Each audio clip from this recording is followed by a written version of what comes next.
Next up, we have Alex James. He's the CTO and chief scientist at Exesio.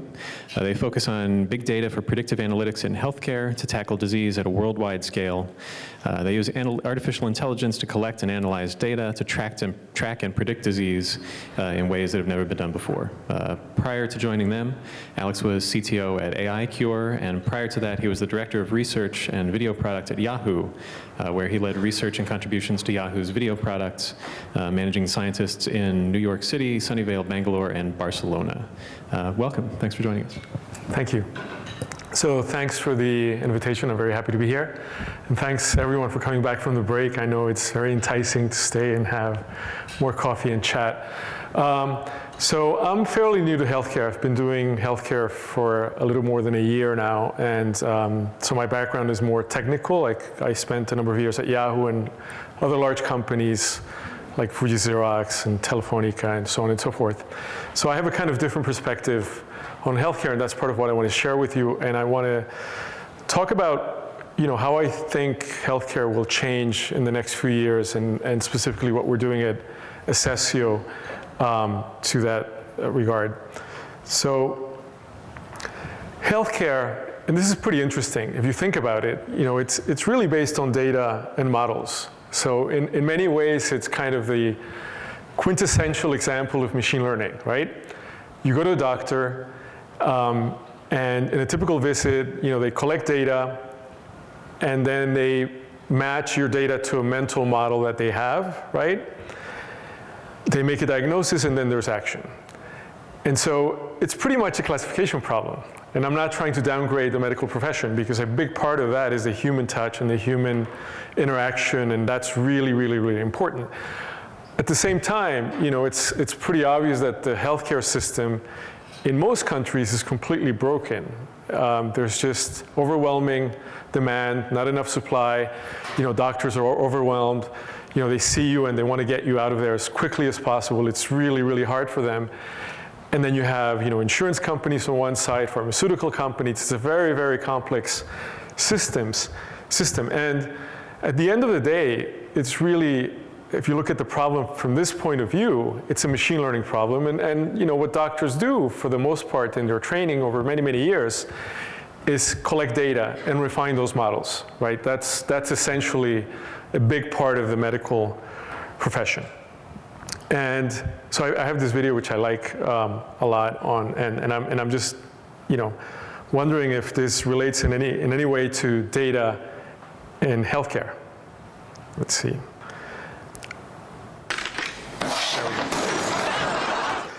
So, and it's a funny video, and I use it in other contexts, but I think in healthcare, one of the challenges, and I'll talk about this a little bit more later, is that information technology and computers are not necessarily seen as an essential part of the ecosystem. I would say in most cases they're viewed as a cost. They're a cost center, not a place for opportunity and to improve. So that's one of the challenges. In spite of that, if we think about this model that I talked about earlier, how much data does a doctor see in their lifetime, right? Even the most successful physician, how many people do they see a year? It's really, really a tiny amount, right? In comparison to, a population of a single hospital or a city or the number of employees of a large company, right? If we look at the data in aggregate, however, it's really, really significant, right? So in terms of deaths per year that can be prevented, it's about 440,000. About 80,000 are due to the wrong diagnosis. The third leading cause of death in the US is medical error. 1 in 10 diagnoses are wrong. Around 30 new diseases since 1980. Most of the data is unstructured. And the market is, of course, gigantic, right? And there are more facts, and I can't even pronounce those words. The amount of data is just huge, huge, huge. But if we look at the context beyond just healthcare, we need to really think about what affects healthcare, right? Or health. So it's not just healthcare data that's relevant. There's a lot more data that is really important. So who and by who I mean the World Health Organization, has listed what they call determinants of health. And so they have them in 3 broad categories: social and economic environment, physical environment, and the person's individual characteristics and behaviors, right? So it seems pretty obvious that each of our health depends on all of these external variables. In spite of that, when we think about it, most of that is not really taken into account, right? We go to the doctor and they measure certain things and they make a diagnosis, but all this data that we're collecting on a daily basis is not really being used. So just to go down that list in a little bit more of detail, what are the determinants, according to the World Health Organization, that impact health? Income and social status, it's pretty obvious. Higher income and social status implies better health. Education, again, lower levels of education are linked with poor health. Physical environment, safe water, clean air, workplaces, houses, communities, all of these lead to differences in health. Employment and working conditions have a huge impact. We spend a lot of time at work, right? And so if we keep going down that list, social support networks, community, whether you have friends or family, this really impacts your health, not just your mental health, but your physical health. Culture and traditions have a big impact, the community itself. And then, of course, personal behavior, which is obviously influenced by all of the above, right? There are a lot of initiatives and apps and startups doing a lot of attempting to do behavioral change, and a lot of it is based on community, right? For quitting smoking and some other applications. And then, of course, access to health services has a tremendous impact on your health, not only in terms of prevention, but in terms of actual treatment. Now, where is the evidence for this long list of things? So the World Health Organization has worked on trying to collect some of this evidence and try to figure out whether there is real evidence to support these claims or not. And there's enough information to point us in that direction and say, yes, there's definitely a big impact of transportation on health. And when I started reading about this, well, obviously, if the roads are not good and the rules are not followed, there are more accidents.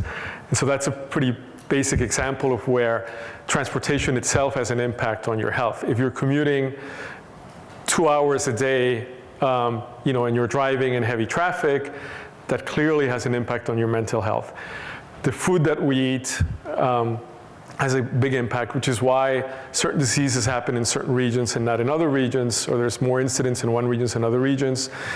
This is again linked to social economic status, right? If you eat a lot of fast food, and I don't know how many of you saw that movie, actually never saw it, about the guy who ate McDonald's for I don't know how long, he eventually ended up getting sick, I think, right? So what you eat depends a lot on the resources you have around you. If you live in a poor neighborhood where you end up eating a lot of fast food because it's the cheapest option, then that's going to affect your health. And it might not do it, this week or next week or next year, but it will do it in the next 5 or 10 years. There was an interesting article, I can't remember where it was, but it was about the cost of inexpensive food, and arguing, you might pay more for a vegetarian meal or an organic salad or whatever, but at the end of the day, longer term, maybe you're saving money, right? So food and agriculture, housing, waste, energy, industry, urbanization, water, radiation, nutrition, and health. So they listed this in order of where they found the most evidence, and so that's why I think the first one is the easiest one, right? In places where the people don't follow the rules and they drive like maniacs, there are more accidents, right? Nutrition and health is a lot harder to track and it's longer term, right? Whereas with an accident, you immediately can see the impact. Now, in addition to all of that, one thing that's really unique about the time we're in now is that the world is so connected. And I don't mean just Facebook connected, right? Most of us flew here or took the train from different locations, right? And if you look at the amount of travel it's really mind-boggling, how people are moving. People and goods, it's incredible. And not just immigration, but just travel, right? And we saw an earlier talk today about transportation. When we look at any product we have, it comes from many different places. So understanding, even what we're eating is becoming really difficult because the components come from everywhere, right? But this has an impact that is significant on health, and it has an impact on the environment as well, right? Travel alone, that's just one of the areas. So if we look at fuel emissions, this is a graph that I found, again, significant shift. So as the environment changes, we can expect greater changes in health due to that. So what we're focusing on is environmental public health, right? And here's an overview of sort of public health. So we have behavioral science, biostatistics, environmental health, epidemiology, health services administration. So the focus is really on the environment. And that's a pretty broad topic because it really includes people, lifestyle, community, the local economy, the natural environment, and the built environment. At the end of the day, when we talk about the environment, it's not just the trees and the water and whether it rains or not, but it's the actual streets we live on, what we eat, and so on and so forth. So when we look at the possibilities, again, in the context of that data, there's a huge amount of data in healthcare itself that's not being exploited, and then there's a huge amount of data that's external to healthcare that can give us insights on how our health is impacted. And then we have the tech stack that's been used very extensively by companies like Yahoo, where I worked for a number of years, and other web companies, and many of the companies that are here. And at the same time, we're not really using that yet. The field is just beginning, right? And so what are the possibilities? Obviously, prediction, management, efficiency, and access. So I'll get into a few more details. The market is of course huge, and you can see all kinds of numbers on what the market is, but the reality is healthcare is a big expense in pretty much every single country. So the basic idea is to take all of these different diverse data sources, use a combination of machine learning algorithms, not just deep learning, but all kinds of algorithms with knowledge bases to improve healthcare at multiple stages. So one is obviously detection and classification, looking at insights on disease progression. So if you know that somebody lives in an area where certain things happen from an environmental point of view, and they're at higher risk of X and Y, then, for example, if you're an insurance company, you might create incentives for those individuals to get tested on certain things earlier rather than later, right? But in order to do that, you need to understand those correlations between the environment and health. Triaging as well. Population health management. Better health outcomes. So, when I started with an example of somebody going to a doctor just for a regular checkup. Imagine if you came to the doctor and, the way that it happens now is, the doctor will ask you a few questions, they'll take your temperature, whatever, right? So it's a few data points, a few features, if you think of a machine learning model, and then there's a diagnosis. If that data collection were compared to the doctor visits of, let's say, 200,000 people your age that have exactly the same symptoms, that have maybe the same DNA makeup, the decision could be made in an instant, right?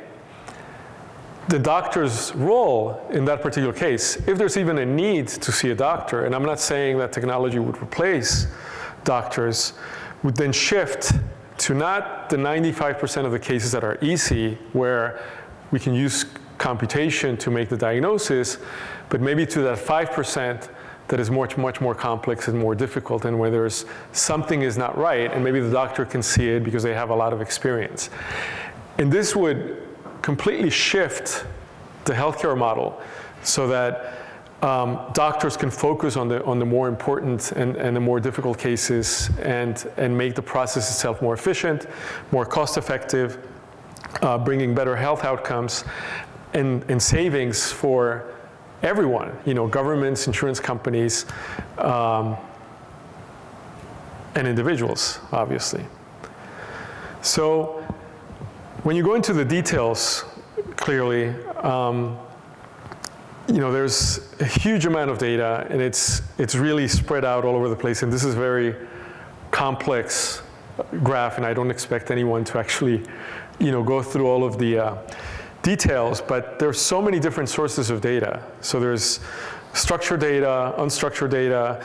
There's data that is I guess in the EHR. There's data about procedures. There's data about your entire medical history that may not be in the EHR because you've moved countries or you've switched from one place to another. Vaccines data. It's a lot of it is really messy. It's complex. It's fairly heterogeneous data. And then sort of, aside from the healthcare data, we have things like credit card purchases, mobility behavior, again, things like commuting time. There's been some research in the last few years looking at social media and what people post on social media as indicators for health and as possible predictors for health issues. And I think that's an area where, there's a lot of work to be done. And the key challenge there is really trying to integrate all of these different data sources into a single model, or in a way that we can leverage the opportunities afforded by all of them as they're integrated. So the basic idea is, and I'm going to make an analogy sort of with the web ecosystem and the app ecosystem. You use apps, and when you use apps or you use the web, you get a lot of services for free. And you do this in exchange for your data, right? So one possibility, in the healthcare space is that you're not going to get free healthcare, but by giving your data, that data will be used in aggregate with the data of many other patients. And so you would be able to leverage the models that are built from data aggregated from thousands or millions of patients. So if you think about it, it's a doable model. And the challenge, and I'll talk a little bit more about that later, is of course there's a lot of regulation, there are privacy issues, there are complications, but the data is there. And there are large payer systems, large hospital systems that have that kind of data, and there are ways to anonymize it and aggregate it. And so that's what we're aiming for. So the basic idea is you collect the data, you have models that are being constantly improved and updated based on additional data that's coming in. So you as the patient contribute, but you're also benefiting from everybody else who's seen the doctor. And so the key there is, of course, privacy and security. So the basic idea is to use machine learning, apply to interaction, disease prediction, and population risk. And I'll go into some more specific examples. So the opportunity is really at three levels. One is at the hospital level, where when I say hospital, I mean, it could be individual doctor. So you go to the doctor, and there are tools that aid in the diagnosis, right, based on the symptoms that you have and all the data aggregated from many other patients. At the health system level, you want to see trends on the population and the environment. And then at the government level, it's pretty clear that you want to understand these correlations between environmental variables and disease, so you can take action, whether it's by public campaigns to advertise certain behaviors and help people wash their hands, which we've seen, or do things like take certain medications for prevention of HIV, or whatever that is. So those are the sort of three levels that we're working with, and where I see the big opportunities for big data in healthcare. So just as an example of what this might look like, if you look at breast cancer, 1 in 8 women in the US develop it. over the course of their lives. It's the second most frequent cause of death. And the incidence rates really vary regionally. And so that's pretty interesting. Like, why is that? You know, what are the factors that could possibly lead people in some countries to have higher incidence of breast cancer than in other countries? So to do this kind of analysis, what we're doing is we're, again, looking at very different types of data that's in silos and aggregating it and doing a lot of exploratory analysis and applying machine learning techniques to identify what are those factors that are, first of all, you know, there's some that we can classify immediately as being biological, behavioral, social, or physical, but then we want to determine the strength. You know, are they strong, modest, or weak? And one really, really critical issue, which, you know, some of the previous speakers have talked about, is the data quality, right? We need to look at all the data and really dig deep in finding out what that quality is and how to overcome the data quality issues. Challenges, and I'm close to the end. So I've talked about them a little bit, but, you know, in general, data silos, data duplication, unidirectional information, and the lack of strategic insight. So, you know, the data is really divided into all of these different groups. We have, you know, data from pharmaceutical companies, clinical data, you have claims data, and then patient behavior. I think the future is optimistic, and one of the reasons is that unfortunately the healthcare system is broken, and so there's no way out. Right? Something needs to be done, and for that reason, things are moving to an outcomes-based model, and so that's placing a lot of pressure on doctors and hospitals to be more effective and more efficient. At the same time, you know, there's this whole startup ecosystem on wellness, which I think is really interesting because it can, at least on the last bucket there on patient behavior, can maybe contribute. And then there's all the data that's being collected that was not available in the past.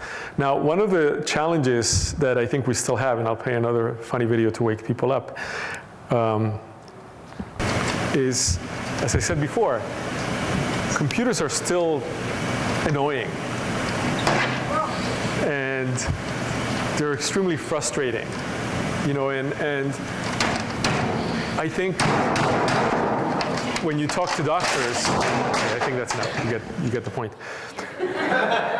When you talk to doctors, I think they all want to embrace technology, but part of the problem is a lot of the tech that has gone into healthcare is really not the most usable, not the most friendly, doesn't have the best design. You know, and so we need to do a lot of work to change that. And I think the way we can do that is by taking an approach that is human-centered. And I've been talking about this for many years, you know, before I joined Yahoo, and I kept talking about it while I was at Yahoo. But the basic idea is, you know, the user is at the center, and you have three different entry points for innovation. One is data, the other one is hypothesis, and the other one is design. It all has to be done within a context. And so you only innovate if you cycle through these. And so you look at the data, but then you need to revisit your hypotheses, understand the design of the system or the interface or whatever the data, wherever the data is coming from. And then the more you do this, the deeper you go and the closer you get to the user. So unless you cycle through this many, many times, and that's a big part of being a data scientist and doing big data analysis. Unless you do that, you don't innovate and you don't get to that point. So at the end of the day, you know, it's really an intersection of user experience, data analysis, and human aspects with machine learning at the intersection, right? And what better place in healthcare to do this? You know, it's a human activity, right? It's really, really critical. But we need to understand the experience, not only of the doctors using the technology, but also of the patients, analyze the data, and understand all the human aspects, which I talked about before, socioeconomic status, and so on and so forth. So I'm going to close with 2 or 3 more slides. So I talk about 5 dimensions for big data. One is design, because all the data you get depends on the design of your interface or whatever it is, right? So changing the design will change the data and vice versa. Algorithmic, you can change the algorithm, the diagnosis, the recommendation algorithm, can give you insights on the population. Social-cultural insights on the population again, and then personal insights, right, for each individual patient or each individual doctor. So in order to do this, one of the things that I do in most of my work is combine qualitative and quantitative methods. So informal interviews, focus groups, surveys, crowdsourcing, user evaluations, A/B testing. So this is really, really critical in the sort of data science practice. So the key points, even though I've talked so much about data, I think it's less about data and it's more about behavior and understanding those environmental variables, what in the behavior of people affects their health and how can we change that. Interaction and design are key elements, and the funny videos with the computers being bitten up and stuff speak to that. If we don't build systems that are very usable by doctors and patients, we'll never succeed. And I think we're at the point where we can actually do that.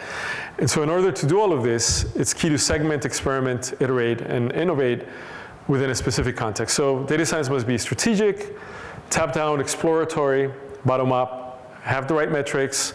A/B testing is really critical, strong human and interdisciplinary focus. And what is the next frontier? And this is just to close. I think small data. So everyone's talking about big data, but at the end of the day, if we think of ourselves as the individuals benefiting from all of this, it's the things we do that matter the most. And looking at the details is really, really critical. Thank you.